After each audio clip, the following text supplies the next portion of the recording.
Is Donald Trump playing 4D chess, or is he blundering away any semblance of the American image across the globe? We're going to talk about that and keep it concise today on the We the Patriots podcast. I'm your host, Sal Assante. Let's get right into it.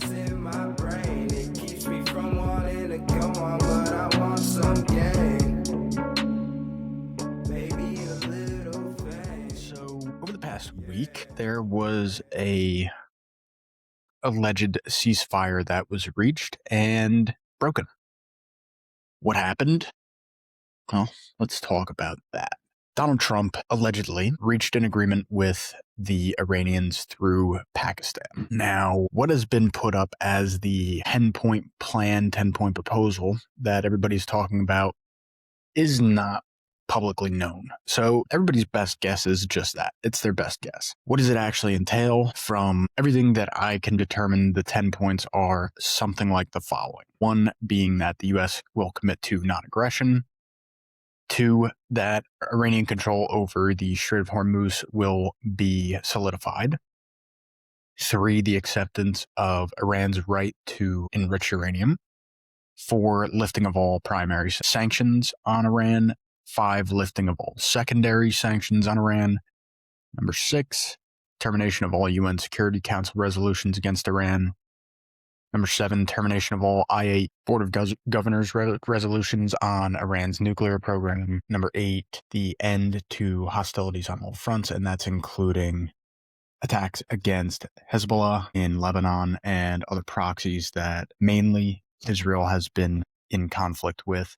Number nine, the U.S. military withdrawal from the Middle East and the region. And number 10, compensation or reparations and asset release. So I'm not going to go over every single one of these points in detail, but there are some that really deserve to be highlighted and talked about a little more. Number one is, of course, the Iranian control on the Strait of Hormuz. Now, the Strait of Hormuz was not closed prior to this conflict. There was no fee, there was no toll, it was an open waterway. And now it is being seized by the Iranian regime. This is something that I would say constitutes a blunder on the United States' part and was a miscalculation entirely. What it's going to end up entailing, it looks like, is that Iran is going to make a lot of money from this war over time, basically making it a toll road. Since the ceasefire was agreed to, again, it has been broken. Ever since this has happened, shipping has been shut down to a very low quantity, if any at all. And essentially what Iran is planning to do is stop and frisk, for all intents and purposes, every ship that's coming in. The acceptance of Iran's right to enriching uranium is another big one, because that was pretty much the entire war goal of the United States. For Trump to come out and his cabinet and his press secretary to come out and say that we've achieved all military goals is such blasphemy, because the main military goal was not achieved. Not that I, for one, or many others, agree with this being a real military goal, but it's not done. And lifting of sanctions, so essentially letting this regime go do whatever they want. For me, I'm in full agreement that we should not be sanctioning Iran in the first place, but that being said, something that was had and is now lost.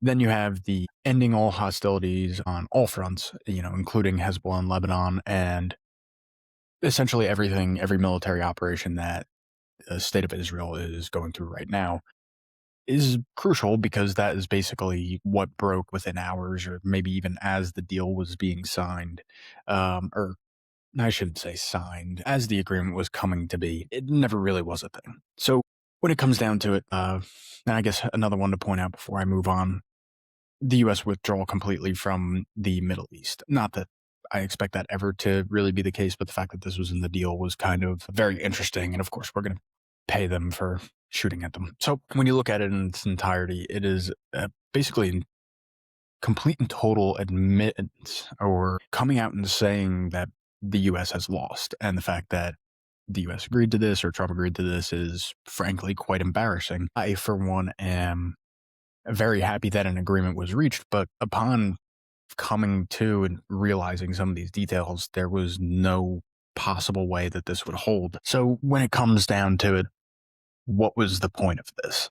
I can't really understand. There's really a couple of ways of thought from everything that I've been reading, everything I'm listening to, and this is from what I understand, what they are. Number one is that Trump needed to find a way out, and with all leverage not in his hands, essentially every bit of leverage, both economic and militarily, being in the hands of the Iranian regime, he had to come to an agreement, to a deal that was on their favor with their leverage. There's another way of thinking, of course, that I think is a little out there, but is worth bringing up. And that's the fact that there's a possibility Trump was playing 4D chess. What I mean by this, that the people that claim that Trump plays at a higher level than everybody else and that he plays 4D chess is usually very fantastical.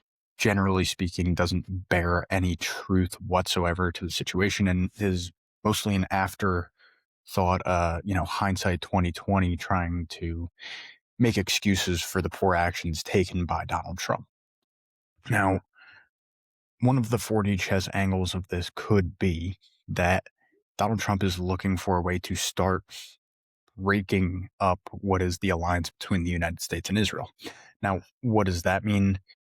How would that even mean? This is not super hard to understand, but it's based on this agreement coming to be. And the fact that it's broken kind of proves that it's wrong, but I think it's worth bringing up anyway. So essentially, the fact that there was an agreement made when Trump knew that hostilities between Israel and its surrounding countries was never going to end could have meant that Trump wanted to make Israel out to be the bad guy. It's already pretty well known, I would say, that Israel essentially brought us into this conflict, and the fact that we're still in it when we really have no dog in this fight is something to be said. Now, with all of that said, knowing that Israel was going to continue firing and Lebanon was going to continue to go against one of the core points, apparently, of this deal, even though Vance came out and Trump came out saying that Lebanon was not a part of it. At the end of the day, every outlet that I've seen, every reporting that I've seen has included the terms that every bit of a conflict is to be stopped, not just the direct actions between the United States, Israel, and Iran. So with that said, the 4D chess crowd, in some cases, were saying that this is what was building up. Now, I find that pretty hard to believe, number one, just because of how entangled the president and our government in its entirety has been with the Israeli regime, pretty much lockstep and every bit of support for years and years, but specifically under the Trump regime. I think that it doesn't make sense, unfortunately. I, for one, would be all in favor of getting ourselves completely out of every single foreign war, whether we are supporting it financially, supporting it militarily, or getting involved directly militarily like this one. We have enough problems at home. And not to be completely isolationist, but that's basically where I basically think that we should not be involved in any foreign wars. That differs, of course, if someone is to attack us directly, but that hasn't happened since, I guess, realistically, you could say 9/11. I think more appropriately, direct military action against us was probably Pearl Harbor. Other than that, we really are kind of isolated just geographically, and every other war that we have taken part of pretty much since World War II has been a war of choice. War of choice puts us in a pretty bad position, and what that bad position is that we have to get our people to fight for something that a lot of people don't agree with. Specifically with this Iran thing, most people who have any real surrounding of the information know that Iran poses no direct threat to the United States, and furthermore really isn't looking to start an all-out war with Israel. At least it wasn't. And so we have to go get our young men and women to commit to a fight that really doesn't make sense for them. That's what a war of choice does. A war of obligation. When you have something like Pearl Harbor, for instance, that happens to you, you have a population that wants to rise up, wants to get involved, wants to shirk this enemy, get them off of what's going on. In a war of choice, you don't have that. And so when we're being put into this situation, more and more you're going to see dissension in the troops. You're going to see, I wouldn't say straight mutiny, but You're going to see people who are unhappy. You're going to see people leaving the ranks. More, what is going to end up coming down to, if this war continues to go, which it looks like it will, you're going to have the possibility of something like a military draft. Now, that's something that would be extremely opposed in the popular opinion. We'll see what happens. At the end of the day, I kind of want to try to impose on you guys is that this war is still not over, and I don't think it's going to be for quite some time. Fortunately, the president and his cabinet have gotten us into this position where we can't really get out of the war. If we just stop is basically the only way, but even just stopping is going to lead Iran to going and attacking all of our allies in the Gulf Coast countries. And with that said, a lot of those countries are not happy with us. They were not happy with us for getting out of the war when we did, even though, again, we really didn't. But they were very upset because we left Iran in such a strong position to essentially dictate the politics in the Middle East. Iran is being quoted, or I shouldn't say being quoted, Iran is being held up now at this point as a possible fourth large power in the world. I don't think they're there yet. I think it's going to be some time before they get there. But with all of that said, it is possible. If they control one of the largest shipping lanes in the world that supplies oil, I want to say that we did it last show off the top of my head, something like 30% of the world's oil comes through the Hormuz Strait, and a lot of the world's fertilizer comes through the Hormuz Strait or is directly affected by it. And that's a serious stranglehold on an extremely important part of the world. With that being allowed, with the tolls that are going to be allowed to be charged, Iran over the next 10 to 15 years could very well be one of the biggest players on the world stage. And quite honestly, the killing of the Ayatollah earlier this year may have been the best thing, as terrible of a thing that it is that had to happen, may have been the best thing for the Iranians ever to happen. They may find themselves in the strongest position that they've ever had if they don't blunder it. And considering the fact that we have what seems to be the largest blundering in terms of a president, the largest blunderer ever, they're in really good shape. Now, the last point that I want to make on this ceasefire thing is that had this happened under someone like Biden, Trump and pretty much everybody in his cabinet would be saying that this was the worst decision ever made by a president. You know, this is comparable in terms of the devastation to the United States credibility across the world and our ability to project our military power. This has been as devastating, if not more, than the Afghanistan withdrawal. So I just want you all to keep in mind that had this happened under basically anybody else, the loudest person that you could probably expect to be talking about it would be Donald Trump himself. And instead, we're supposed to believe that we are winning bigly and all military goals are accomplished.